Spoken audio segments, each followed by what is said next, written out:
It's no secret that I don't play a ton of games on an actual Xbox, but what I am is an avid Xbox controller user.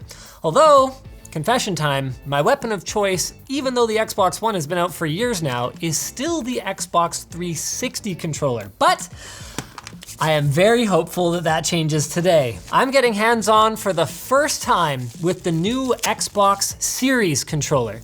And I guess I have to call it that, right? Like, I can't call it an Xbox Series X controller because it's the same controller for the Series X and the Series S. Immediately, the back texture is real nice. But before we get too far into it, let's do a quick incomplete history of Xbox controllers.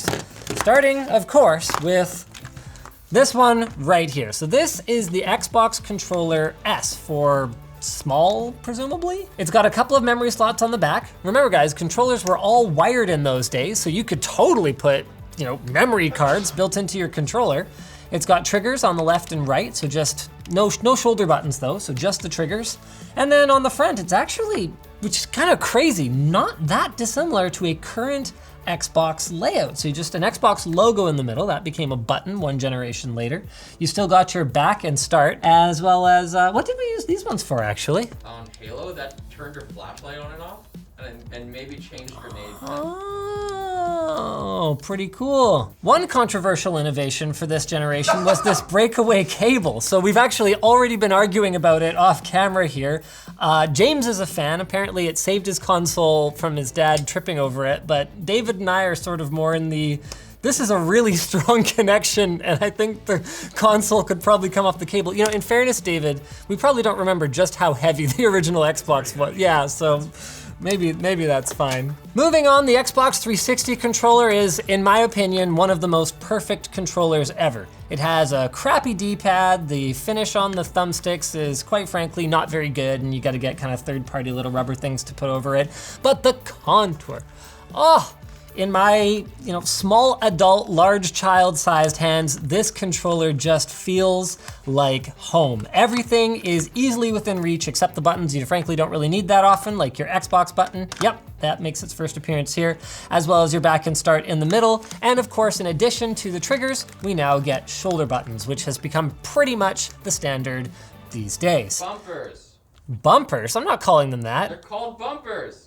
That. The breakaway cable makes a return, but only sort of. By default, Xbox 360 controllers were wireless, so this is just for the people that go out and want to save a buck and or have slightly lower latency by using a wired controller. I mean, most people were pretty forgiving about it because it was cool to have a USB Type A on the controller allowing you to plug it in with automatically installed drivers on a Windows PC and use it for games. I won't say that the experience was entirely seamless on the PC, but it's gotten a lot better now. At least we have that. Finally, they added an accessory jack on the bottom of the controller, allowing you to plug in a keyboard if you had any use for that, or more commonly, a headset, to which you owe the pleasure of all those shrieking children in your ears for all those years. For the Xbox One controller, Microsoft wisely didn't really change much. It's got the same smoother contour compared to the original Xbox S controller, and all they've really done is update the headset and accessory jacks at the bottom, add a charging port so you can charge with USB Micro B. Terrible connector, but yes, I know, Type-C didn't exist yet, fine, whatever. And just like the Xbox 360 controller, they stuck with AA batteries, which personally I prefer. Integrated batteries will make the controller lighter if you go with a lithium style battery, but what they also do is make it a lot more work to change them out when the time comes. And you think about how long a console generation lasts these days, you could very easily wear out your battery in the time that you own it. Especially, that's a good point, because your Xbox One controller is actually going to work with the new Series consoles. Now let's have a look at these two side by side. Wow, they really haven't changed practically anything. Okay, I actually went out of my way not to look at a ton of coverage of these because I wanted my impressions to be just, fresh. But wow, I can see why they went for intergenerational compatibility here, because if I was an Xbox user, I would be outraged if I had to replace my basically identical controller with another basically identical controller. I mean, to be clear, I'm not criticizing Microsoft for sticking with what works. If it ain't broke, don't fix it. But wow, yeah, they have not changed much. Back to the texture though. That is markedly better. This really grabs onto your hand, but not in like an uncomfortable way. It's not like sandpaper, but it feels both rougher and yet somehow more premium, even though the plastics feel pretty similar. Like they're both reasonably stiff. You know, this might be a little more rigid actually. That feels pretty good. The thumbsticks look like they have used, did they use the same molds even? I don't think they changed at all. One welcome addition is a similar D-pad style to the Xbox Elite controller, or well, one of the optional versions of the D-pad included with the Xbox Elite controller. It makes diagonal presses very easy while still having a really good feel for, you know, left, right, down, up games, like if you play old emulated games like I do a lot. They've added a share button right in the middle of the controller so you can, you know, share things with people who give a shit. In all seriousness though, you press it to take a screenshot, long press it to record a short gameplay video, or double press it to check out the gallery. And through the Xbox app, you can actually synchronize all that stuff with your phone where it's much easier to share on social media or whatever. Now let's talk tactility, because that really is what it comes down to for a controller. There's the feel in the hand, and then there's the feel of the buttons. And I wanna go straight back to the D-pad actually, because that, there we go. That is something special. One of the big problems with the 360 controller for me is that the D-pad is, it feels like a joystick with a big flat top on it, quite honestly. There's no feel to it. You're just kind of mushing it around. Now, the Xbox One controller did improve this a lot. You can even hear it. It's not so mushy. The new Series controller, whole new level. I would even say it goes as far as to make it a little stiff. Compared to a good controller, like the Switch Pro one or the PS4 D-pad's pretty good. The PS4 D-pad is 4 buttons, David. Your fanboy is showing.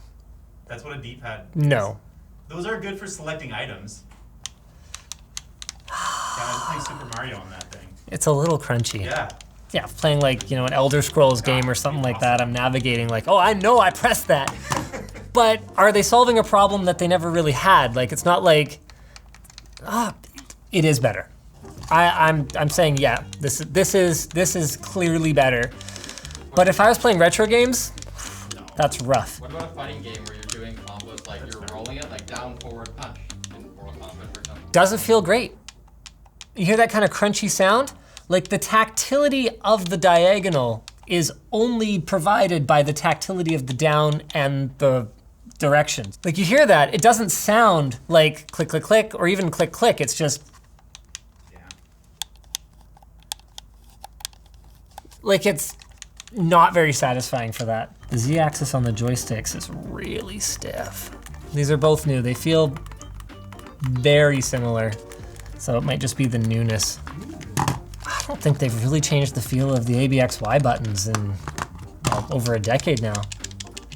These feel very similar. Type-C charging, another big improvement. I am a huge, whatever the opposite of a fan is, I'm a hater, okay? When it comes to micro B, I think it's a terrible, crappy, fragile port. This is a great improvement. And once again, AA batteries are back. One thing to watch out for, guys, is that even though they look nearly identical in size, the battery compartment is ever so slightly smaller. So many third-party like battery pack, like charge pack accessories and stuff like that will fit, but Microsoft is advising you that if it doesn't seem to quite fit, don't sit. Just, you'll have to get a new one, unfortunately. I wonder if even like these covers are interchangeable. Now I wanna try it. Nope, yeah, that's not gonna work. Like visually, I can't even tell the difference between these things, but they are, oh yeah, there you go. No, there's a little lip there. Yeah, that's a difference. The good news about the if it ain't broke, don't fix it approach is that the conclusion for this is pretty simple. If you liked the Xbox One controller, you're gonna like the Xbox Series controller, because it's basically the same thing, just with a little bit of additional functionality. This is gonna save a ton of e-waste, because your Player One controller, the one that comes with the console anyway, you're gonna have that share button. Like who's gonna be hitting the share button and managing the freaking gallery when you've got friends over? So all your secondary, tertiary, quaternary controllers can just be, you know, old Xbox One controllers, and there's no functionality lost. I think Sony is making a huge mistake with the forced non-intergenerational compatibility with the PS4 and PS5 controllers. I get it, you got some extra, you know, special haptic whatever nonsense, but like, I think game developers are pretty smart. I think they could figure out how to have like a, use the Rumble or something to simulate it, or something in an emergency. They have some compatibility, right? No, so Yeah, right. you can use this on PS4 game. backwards compatible games. Yeah. So on PS4 games. Not on any new game. That's not intergenerational compatibility. That's like the most arbitrary nonsense. That's taking something that works and intentionally making it not work. Like Sony, sure, for your first party titles, you can just say, yeah, requires X controller. It's not like there's no precedent for that. Like Nintendo does it all the time. You can't play this fitness game unless you buy a $100 balance board. Sony did it with Ape Escape. Yeah, exactly. Sony themselves has done it. Sorry, this is turning into a rant about why Sony's controller strategy this generation is anti-consumer, anti-environment, and basically just dumb. But that's just Sony for you, Remember Memory Stick? Because I remember. Oh no. Remember to subscribe? Because I remembered that too. See you later.